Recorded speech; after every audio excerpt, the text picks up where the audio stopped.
and welcome to another car review. Today we're looking at what could possibly be the most interesting SUV we featured on this channel. This here is a 2007 Toyota FJ Cruiser. Now upon first glance, you can see that this FJ Cruiser has this retro design to it. It carries the original design language from the original FJ40 from the 70s. And it also looks very purpose-built and rugged. Anyways, before we begin with this review, I just want to give a quick mention to Granville Island Auto Center. They supplied this car and it also is for sale. So if you are interested, I'll leave a link in the description below if you want to check it out, or if you want to check out all their other inventory. Anyways, let's take a look at what makes this SUV so special, why it holds its value so well, and whether or not it's going to be a classic in the future.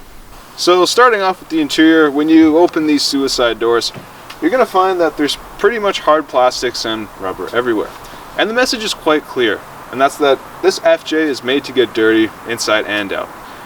And just by looking at the seats, you're going to notice that they're made of a really tough fabric, and also the floorboards are rubber as well, which means that if you do get it muddy, you can easily clean it. As far as interior features go, the FJ is as plain and simple as it gets. It's very user-friendly, and you'll notice that while there aren't too many features, all the switchgear is really big and chunky. I mean, just look at this gear shifter. It looks like a dumbbell. Interior space is pretty adequate, and you'll also notice that there's some really nice storage cubbies that you can store stuff in. The only real gripe I have is the rear visibility, because you'll find that you have these huge blind spots in these pillars, and also the rear window is not that large. As far as the exterior goes, you're going to notice that this FJ Cruiser looks very stocky and over-exaggerated, and this voodoo blue is a really nice color. But overall, I mean, this FJ, it seems a lot bigger than it actually is in real life. But make no mistake though, this is a purpose-built off-roader, and Toyota gives you a lot of good hardware to do so. For instance, you get 9.7 inches of ground clearance and you get a skid plate below. And if you do decide to drive your FJ Cruiser through a river, you can do so at a recommended depth of about 27.5 inches. And as far as the mechanics go, it's got a center locking torsion differential, a rear limited slip differential, a fully selectable transfer case, and Toyota's special 8-track traction control system. And the coolest feature by far of the FJ Cruiser is the wiper blades. Yes, that's right, no FJ Cruiser video would be completed without mentioning the wiper blades, and that's because there's 3 of them. Anyways, let's see these bad boys in action.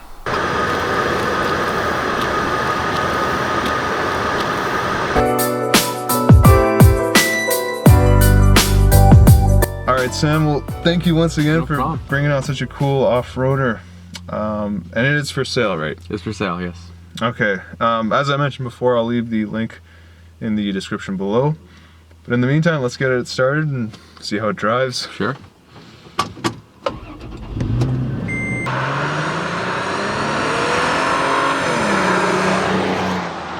So I guess some basic specs. 4-liter V6. 4-liter V6. 5-speed automatic. Yeah, pretty old school. Yeah, very simple. You can also get the FJ in a 6-speed manual. 5-speed or 6-speed, but yeah, you can get it with a manual. Yeah. Anyways, we got a little bit of an open stretch. Go ahead. I guess we could try to gun it. Hold yourself. Probably won't do much.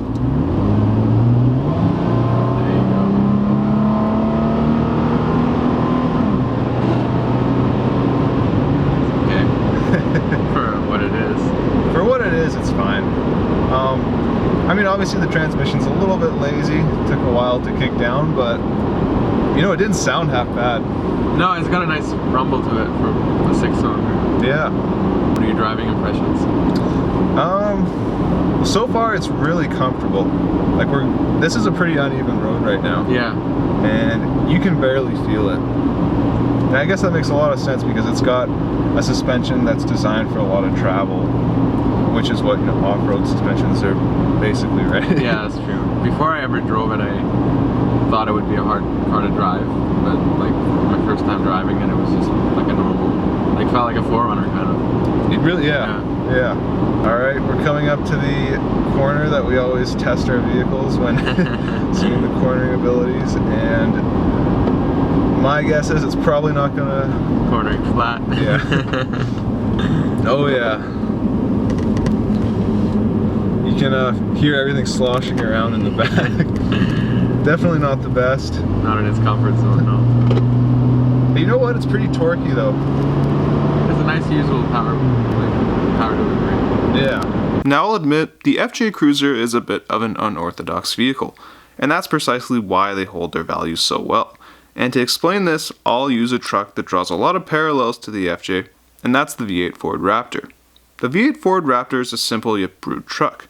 It's incredibly capable, yet super comfortable, and very reliable thanks to its simple powertrain. And that's precisely why they hold their value so well. The FJ has these exact same characteristics, and since enthusiasts value SUVs and trucks that are simple and unique, it's no surprise that the FJ holds its value. Today's SUVs and trucks are getting more and more complicated.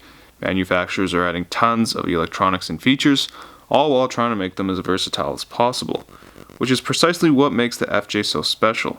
It's pretty much the opposite of a modern SUV and truck, and isn't pretending to be something that it isn't.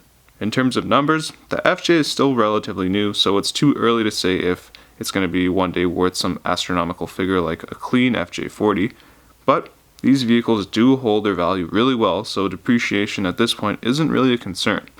One piece of data that seems to be key is that most buyers for these vehicles are millennials and Gen Xers, and also that FJs seem to sell within 30 days, so it's basically a seller's market. I'll leave a link to a Haggerty article for more information on the future of the FJ Cruiser. Would you recommend this SUV as an investment for the future, as far as value goes? I mean, not as an investment, but if you have a really low mileage one and don't drive it, sure. But if you buy one and drive it, you're probably not going to lose too much money on it. So it's definitely a good vehicle to purchase in terms of resale. Yeah, there's really not much else to this vehicle, and like I said, I really wish we could have taken it off-road and see its capabilities.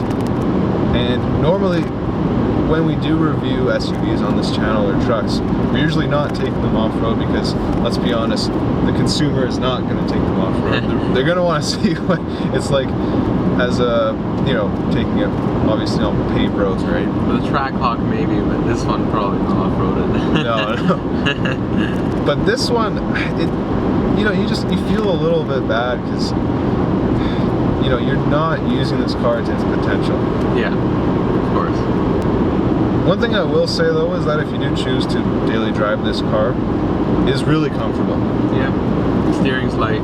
The steering is really light, the throttle is super easy, the brakes are fine to use.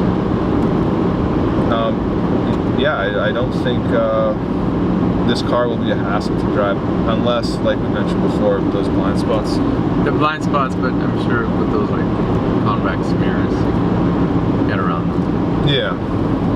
But yeah, you can't go wrong with it as a daily driver with this. It's cheap to run. Yeah, it really nice is. Power band. Yeah, I mean, really final thoughts with this car. If you are willing to sacrifice things like rear visibility, but not even that much really, and maybe speed, handling, cornering abilities, what you'll find is that this is an excellent SUV. Would you take it over a 4Runner? That's a tough one. I would because of the looks.